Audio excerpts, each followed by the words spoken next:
Hello guys, welcome to our channel. Today we are going to look at Wood's Dispatch. So Wood's Dispatch Sir Charles and ఆయన prepare చేసి Charles Wood అని ఆయన prepare చేశాడు. It's a letter actually. Let's see what is it about. So Wood's dispatch అని ఆయన ఒక letter sir డెల్హౌసీకి రాస్తూ వచ్చాడు. ఆయన గవర్నర్ జనరల్ డెల్హౌసీకి. కారణం ఏంటంటే to hasten the development of education in British India. British ఇండియాలో సో ఎడ్యుకేషన్ ఇంకా డెవలప్ చేయటానికి, right. So this is a most important committee kind of thing. So actually this is a letter. So he wrote a letter recommendations. So ఆ recommendations ఏంటో మనం చూద్దాం.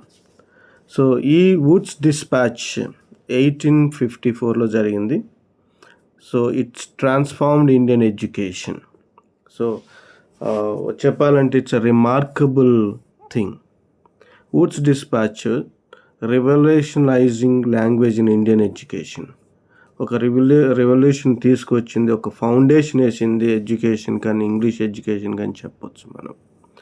మ్యాకియావెల్లీ అని ఆయన ఒక చేంజ్ తీసుకొస్తే, ఇంగ్లీష్ ఇంపార్టెన్స్ ఏంటో చెప్తే, ఈయన కొంచెం వేరుగా వచ్చి, అంటే వర్నాకులర్ లాంగ్వేజెస్, ఇండియన్ లాంగ్వేజెస్ కూడా ప్రాధాన్యత ఇస్తూ ఒక స్ట్రాంగ్ ఫౌండేషన్కి ఇంగ్లీష్ టీచింగ్ వేసాడని మనం చెప్పొచ్చు.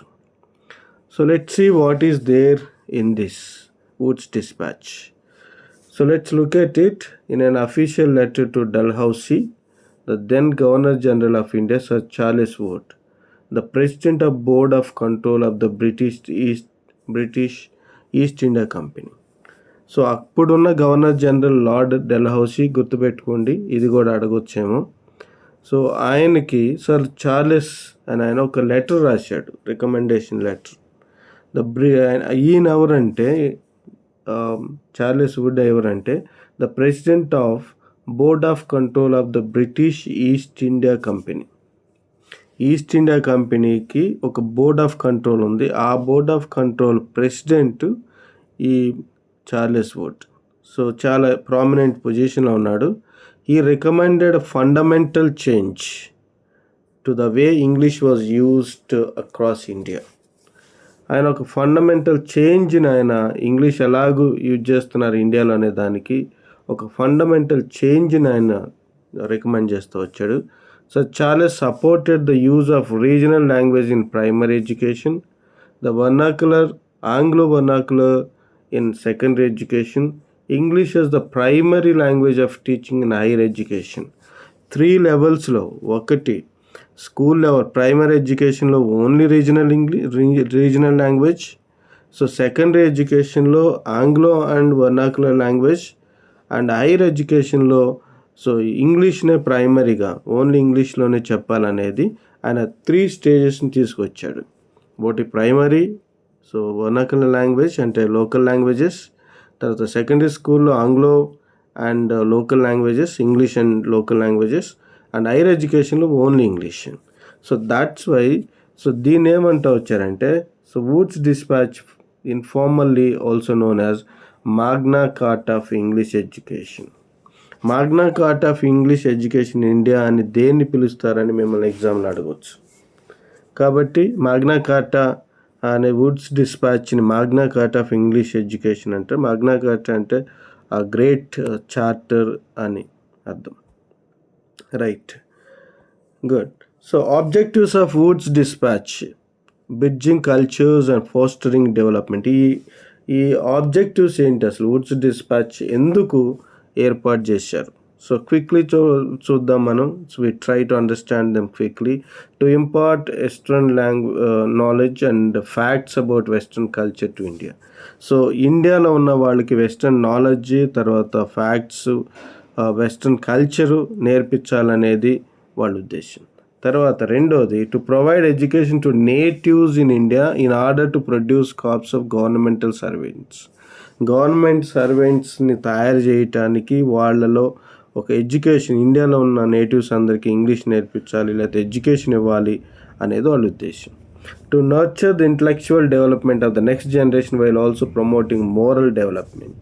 సో వీళ్ళ ఉద్దేశం ఏంటంటే నెక్స్ట్ జనరేషన్ని తయారు చేసి వాళ్ళలో ఇంగ్లీష్ మోరల్స్ ఏవైతే యూరోపియన్ ఇంగ్లీష్ మోరల్స్ ఉన్నాయో ఆ మోరల్స్ని వాళ్ళు ఇంపార్ట్ చేసి వాళ్ళు బ్రిటిషర్స్కి అనుకూలంగా పనిచేసేటట్టు చేయాలనేది వుడ్స్ డిస్పాచ్ యొక్క ఉద్దేశం. To improve India's practical and vocational skills in order to create wider range of products as well as to create healthy market for purchase of such products.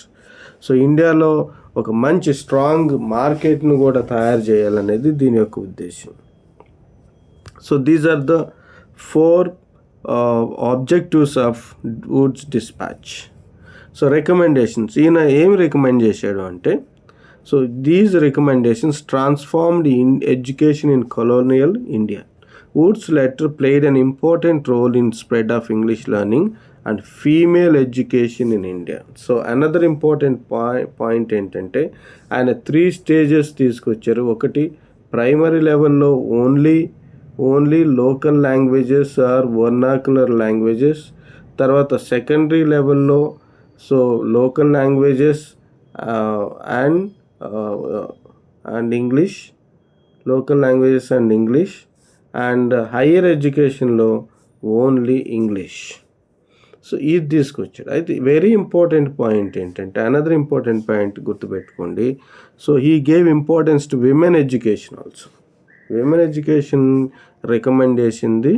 So ఈయనని మనం మొట్టమొదటిగా ఈయనని చెప్పొచ్చు. Let's look at recommendations. ఈ Wood's dispatch recommendations ఏంటో చూద్దాం. In each of Bengals 5 provinces, బెంగాల్కి సంబంధించిన 5 ప్రావిన్సెస్లో Bombay, Madras, Punjab, north eastern provinces, వీటన్నిటి ప్లేస్లో Wood's dispatch initially suggested the creation of department of public instruction. So public schools అంటే గవర్నమెంట్ స్కూల్స్ స్టార్ట్ చేయాలి అనేది. ఈ 5 ప్రావిన్స్లో గవర్నమెంట్ వాళ్ళకి పిల్లలకి, ఇండియాలో ఉన్న పిల్లలకి చదువు చెప్పాలనేది ఒకటి ఉద్దేశం. Another important suggestion of dispatch was to expand mass education. So ఎక్కువ మందికి తర్వాత క్లాస్కే కాకుండా మాస్ కూడా ఎడ్యుకేషన్ ఇవ్వాలి, పేదవాళ్ళకి ఎడ్యుకేషన్ ఇవ్వాలి. తర్వాత increasing number of elementary, middle, high school was given a lot of attention since it was found that common people lacked educational chances. ఈయన ఇంకొక బాధను కూడా వ్యక్తం చేశాడు. ఎందుకంటే కామన్ పీపుల్కి స్కూల్కి వెళ్ళి చదువుకునే అవకాశం లేదు కాబట్టి ఎలిమెంట్ స్కూల్, తర్వాత మిడిల్ స్కూల్స్, హై స్కూల్స్ని ఇంక్రీజ్ చేయాలి అనేది ఆయన ఉద్దేశం. తర్వాత ఆయన రికమెండేషన్ ఇంకోటి ఏంటంటే, dispatch promoted the establishment of యూనివర్సిటీస్ని కూడా ఎస్టాబ్లిష్ చేయాలని. అందుకనే in the 3 presidency towns Kolkata, Bombay and Madras ఇక్కడ యూనివర్సిటీ స్టార్ట్ చేశారు. Okay, so next another important point in his recommendation, in addition to legal and civil engineering department, the universities were to build departments of Arabic, Sanskrit and Persian. So civil engineering departments తో పాటు ఈ Arabic, Sanskrit, Persian language departments కూడా develop చేయాలి అనేది ఒకటి. తర్వాత grant in aid system for Indian education was promoted by Wood's dispatch. So who promoted grant in aid system? Grant in aid అంటే ఆ స్కూల్స్కి గవర్నమెంట్, ప్రైవేట్ స్కూల్స్ అయినా గవర్నమెంట్ కొంత డబ్బు ఇస్తుంది. సో దాన్ని ప్రమోట్ చేసింది వుడ్స్ డిస్పాచ్. తర్వాత in addition to stressing the value of teaching Indian languages, Wood's dispatch emphasise the value of teaching English. So వాళ్ళు ఇండియన్ లాంగ్వేజెస్కి తర్వాత ఇంగ్లీష్ లాంగ్వేజ్ టీచ్ చేయడానికి కూడా వీళ్ళు ఎక్కువ ప్రాధాన్యత ఇచ్చారు. తర్వాత the dispatch suggested that government encourage women's education at all times. Women ఎడ్యుకేషన్ని గవర్నమెంట్ ఎంకరేజ్ చేసింది. తర్వాత each province should have a teacher training institution కూడా ఉండాలని చెప్పాడు. According to Wood's dispatch, teachers of engineering, medicine, law ought to have special education training. So ఈ రోజుల్లో కూడా ఈ ఇంజనీరింగ్లో, మెడిసిన్లో, లాలో టీచ్ చేసే వాళ్ళకి టీచర్ ట్రైనింగ్ లేదు. కానీ ఆ రోజుల్లోనే వుడ్స్ డిస్పాచ్ ఇంజనీరింగ్ టీచ్ చేసే వాళ్ళకి, మెడిసిన్, లా టీచ్ చేసే వాళ్ళందరికీ కూడా ఎడ్యుకేషన్ ఇన్స్టిట్యూషన్స్ ఉండాలి, వాళ్ళకి కూడా టీచర్ ట్రైనింగ్ ఇవ్వాలని చెప్పాడు. A network of graded schools should be established country wide. అన్ని చోట్ల కూడా గ్రేడెడ్ స్కూల్స్ అంటే ప్రైమరీ స్కూల్స్ ఉండాలని వుడ్స్ డిస్పాచ్ రికమెండ్ చేస్తూ వచ్చింది. ఈ రికమెండేషన్ తర్వాత ఇంపాక్ట్ ఏంటి, what is the impact of Wood's despatch? And మనం చెప్పొచ్చు, it shaped modern education in India. The following things happened after Charles Wood's dispatch. So ఏం జరిగిందో చూద్దాం. ఈయన వుడ్స్ డిస్పాచ్ రికమెండేషన్ వల్ల సో బాంబే, మద్రాస్, కోల్కతాలో 1857లో యూనివర్సిటీస్ ఎస్టాబ్లిష్ అయినాయి. తర్వాత department of departments of educations were establish in each province. అక్కడ 5 province ఉన్నాయి. అక్కడ అన్ని చోట్ల కూడా సో డిపార్ట్మెంట్ ఆఫ్ ఎడ్యుకేషన్ అంటే టీచర్ ట్రైనింగ్ అనేది స్టార్ట్ అయింది. తర్వాత Bethune school was founded by J E D Bethune to provide education for women. గుర్తుపెట్టుకోండి, విమెన్ ఎడ్యుకేషన్ కోసం ఏర్పాటైన స్కూల్ ఏంటి? Bethune school. Who found it? J E D బేతునే.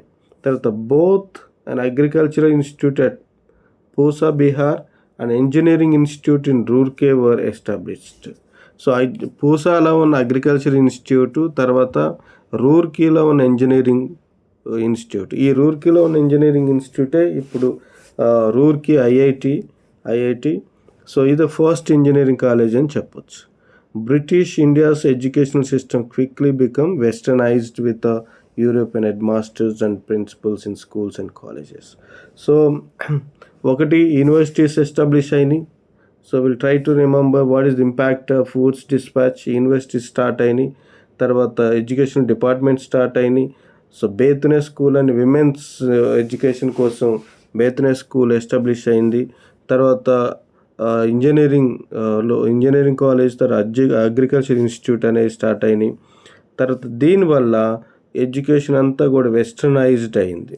ఎందుకంటే యూరోపియన్ స్కూల్ టీచర్స్ వచ్చారు, అక్కడ ప్రిన్సిపల్స్ వచ్చారు, దానివల్ల వెస్టర్నైజ్ అయింది. So let's conclude this.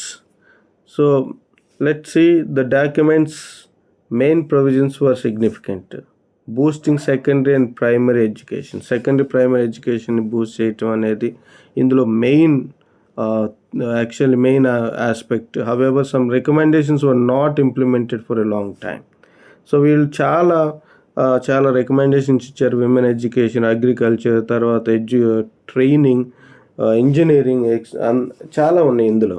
కానీ అవన్నీ కూడా చాలా ఎక్కువ కాలం దాన్ని వాళ్ళు కొనసాగించలేకపోయారు. తర్వాత there is a problem also.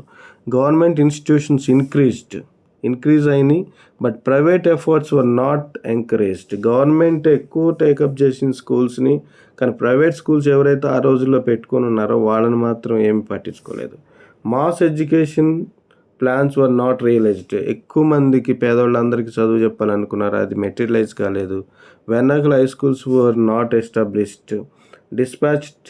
The dispatch failed to visualize Indian aspirations, and the British Crown's consolidation led to neglect education. So ఈ డిస్పాచ్ ఇండియన్ ఆస్పిరేషన్స్ని ఏవైతే కళలు నెరవేర్చాలనుకున్నారో అది జరగలేదు.